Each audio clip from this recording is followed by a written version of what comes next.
بسم اللہ الرحمن الرحیم، السلام علیکم ورحمۃ اللہ۔ ایس سی او سمٹ جو کہ پاکستان میں ہو رہا ہے، ایس سی او سمٹ کے موقع پر جو عالمی طاقتیں ہیں، جس طرح سے روس ہو گیا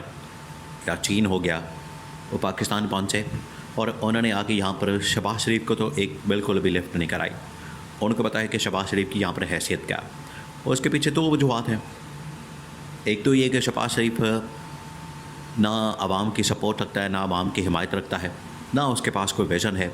نہ اس کے پاس صلاحیت ہے، نہ اس کے پاس قابلیت ہے، اور کرپشن، چوری، ڈاکہ اس کے اندر یہ مشہور ہے۔ یہ پہلی بات ہے۔ دوسرا یہ کہ یہ تمام ممالک کو پتہ ہے کہ شہباز شریف ایک جعلی مینڈیٹ کے ساتھ، چوری شدہ مینڈیٹ کے ساتھ، ڈاکے والے مینڈیٹ کے ساتھ وزیر اعظم بنا ہے، تو اس کی کوئی حیثیت نہیں، آئین اور قانون کے اندر اس کی کوئی گنجائش نہیں ہے۔ ایک تو یہ بات ہے۔ دوسرا یہ کہ پھر انہوں نے پاکستان کے سب سے طاقتور مرکز یعنی اسٹیبلشمنٹ کے سربراہ army chief general Asim Munir کے ساتھ ملاقاتیں کی ہیں، آتے ساتھ ہی چائنا نے بھی کی،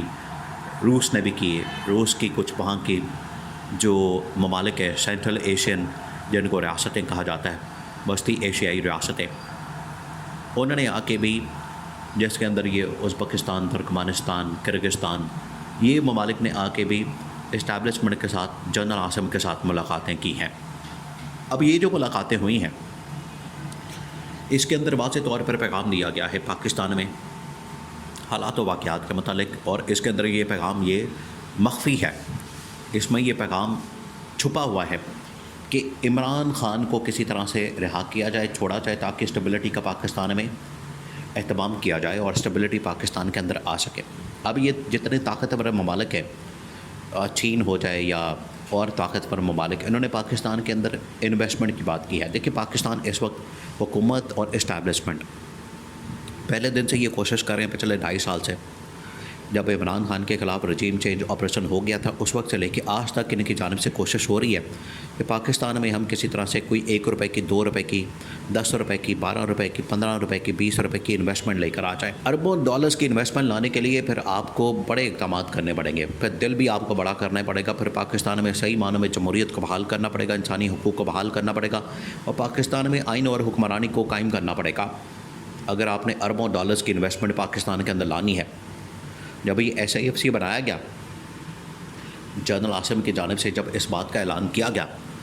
تو انہوں نے کہا کہ ہم تقریباً کوئی 100 ارب ڈالرز کی انویسٹمنٹ پاکستان میں لائیں گے۔ 100 ارب ڈالرز کی انویسٹمنٹ تو یہاں سے بھی آپ کو آفر ہو رہی ہے،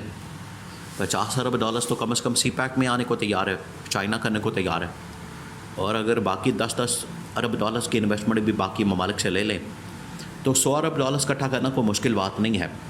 لیکن پرابلم کہاں آتی ہے، یہ بھی تو آپ نے سمجھنا ہے کہ پرابلم کہاں آتی ہے۔ یہ ممالک 10 ارب ڈالر تو دور کی بات ہے، 1 روپے کی انویسٹمنٹ کرنے کو تیار نہیں ہوتے۔ پرابلم کہاں آتی ہے؟ پرابلم آتی ہے پاکستان کے حالات کے اوپر، جو آج سچویشن بن چکی ہے، جو سیناریو بن چکا ہے، اس میں پرابلم وہاں آتی ہے جب عمران خان، آپ سب سے پاپولر لیڈر، سب سے مقبول لیڈر، سب سے عوامی لیڈر، سب سے بڑا عوامی لیڈر، ان کو پکڑ کے اس کے ساتھ آپ انتقامی کارروائیاں کر کے جیل میں ڈالیں گے، وہ کیا کرے گا؟ وہ پھر احتجاج ہی کال کرے گا، وہ پھر احتجاج ہی اناؤنس کرے گا۔ تو اس کی جانب سے جب احتجاج کا اعلان کیا جاتا ہے، اس کی جانب سے جب پروٹیسٹ کا اعلان کیا جاتا ہے، تو اس کے جواب میں یہ لوگ کیا کرتے ہیں کہ ملک میں کنٹینر لگا دیتے ہیں، ملک کے اندر افراتفری پھیلا دیتے ہیں، ملک کے اندر یہ انٹرنیٹ بند کر دیتے ہیں، موبائل بند کر دیتے ہیں، سب کچھ بند کر دیں گے، کہ جس طرح سے ملک کے اندر کوئی طوفان آ گیا یا کوئی قیامت آ گئی ہے، اس طرح سے تو یہ بہیو کرتے ہیں، جس کی وجہ سے ملک اور انتشار کی طرف جاتا ہے، انتشار کی طرف جاتا ہے۔ اب آپ دیکھیں کراچی کے اندر، لاہور کے اندر ایسے واقعات ہو رہے ہیں۔ لاہور کے اندر ایک ریپ کا کیس ہوتا ہے، اس کو دبانے کی تو بھرپور کوشش کی جاتی ہے، لیکن اس کے باوجود وہ احتجاج ہوتا ہے، لوگ وہاں پر احتجاج کرتے ہیں۔ تو وہ جو احتجاج کرتے ہیں، اس کے اوپر یہ کیا کرتے ہیں؟ لاٹھی چارج، ڈنڈے مارتے ہیں، ان کو زخمی کرتے ہیں، کہ ایک تو پہلے ہی وہ بیچارے وکٹم کی حمایت میں سامنے آئے ہیں، نہتے ہیں، اوپر سے پولیس کے ذریعے سے پولیس گردی کرواتے ہیں اور پولیس کو استعمال کرتے ہیں، اور یہ سمجھتے ہیں کہ اس طرح سے کر کے یہ پاکستان کا بڑا فائدہ کر رہے ہیں، پاکستان کے حق میں یہ فائدہ کر رہے ہیں، تو اس طرح سے نہیں ہے، یہ پاکستان کا نقصان کر رہے ہیں۔ یہی وہ تمام معاملات ہیں، مرکز کے اوپر کریک ڈاؤن، لوگوں کے اوپر کریک ڈاؤن، ان کے اوپر لاٹھی چارج، ان کے اوپر شیلنگ، ان کے اوپر پکڑ دکڑ، یہ وہ تمام چیزیں ہیں جس کی وجہ سے عالمی دنیا جب دیکھتی ہے وہ کہتی ہے کہ پاکستان کے حالات اتنے خراب ہیں، اتنے بدترین ہیں، اتنے برے ہیں،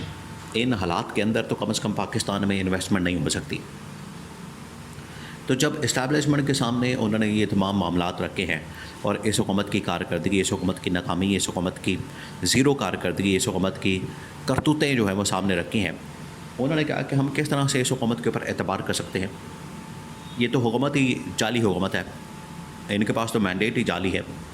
تو یہ کوئی قابل اعتبار حکومت ہے؟ تو اسٹیبلشمنٹ بھی آخر کار ماننے کو تیار ہوتی ہے، ہاں میں ہاں ملاتی ہے کہ بالکل اس حکومت کے اوپر اعتبار نہیں کیا جا سکتا، اور انہی کی وجہ سے سیکورٹی کے مسائل پیدا ہوتے ہیں۔ چین اتنا بڑا ملک ہے، پاکستان کی دوست ممالک کی فہرست میں نمبر 1 پر آتا ہے، ان کے شہریوں کو آپ کراچی کے اندر ٹارگٹ کر رہے ہیں، اس سے پہلے بشام کے اندر ٹارگٹ کیا گیا۔ جب اس طرح کے واقعات ہوں گے تو چین پاکستان کے اندر آئے گا تو کہے گا کہ آپ کے ملک کے اندر سیکورٹی نہیں ہے، سیکورٹی کے حالات ہی خراب ہیں، امن و امان ہی نہیں ہے، میں آ کے یہاں پر کیا کروں، اپنے لوگوں کو بھیجوں مروانے کے لیے؟ وہ نہیں آئیں گے، اور ان کو اتنی بات سمجھ نہیں آ رہی کہ یہ نقطے جو ہیں وہ کتنے خطرناک اور خوفناک ہیں۔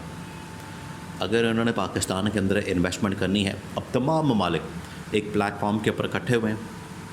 ایک تو پاکستان، یہ جو حکومت ہے جس کے فارن منسٹر ہیں اسحاق ڈار، وہ اس بات کو کیش نہیں کر سکے کہ انڈیا کو کیسے جواب دینا اس پلیٹ فارم سے، کیونکہ انڈیا کو جواب دینا بڑا ضروری تھا، انڈیا کو ننگا کرنا بڑا ضروری تھا ان طاقتوں کے سامنے کہ انڈیا کس طریقے سے پاکستان میں دہشت گردی کرتا ہے، انڈیا کس طریقے سے یہاں پر کارروائیاں کرتا ہے، انڈیا کس طریقے سے یہاں پر وارداتیں کرتا ہے۔ ایک تو اس کو صحیح طریقے سے پریزنٹ نہیں کر سکے، دوسرا یہ کہ یہ اگر چاہتے ہیں انویسٹمنٹ تو تمام ممالک کی جانب سے یک آواز ہو کر یہ بات کی گئی ہے کہ ہم انویسٹمنٹ کرنے کو تیار ہیں، لیکن یہاں سے کم از کم ہمیں ایک میسج ملنا چاہیے کہ آپ پاکستان میں انتقامی کارروائیاں بند کر رہے ہیں، پاکستان میں آپ معاملات ٹھیک کر رہے ہیں، پاکستان میں آپ عمران خان کو رہا کر رہے ہیں، پاکستان میں آپ اپوزیشن کے اوپر کریک ڈاؤن بند کر رہے ہیں، تو ہم پاکستان میں انویسٹمنٹ کرنے کو تیار ہیں۔ اگر آپ یہ لوگ نہیں کرتے، اگر آپ کی جانب سے یہ سب کچھ نہیں کیا جاتا، تو پھر ہماری جانب سے بھی صاف انکار ہے۔ اب یہ پیغام دیا گیا ہے، اب یہ جنرل عاصم کے اوپر ہے کہ وہ کیا فیصلہ کرتے ہیں، عمران خان کی رہائی یا یہ نکمی حکومت۔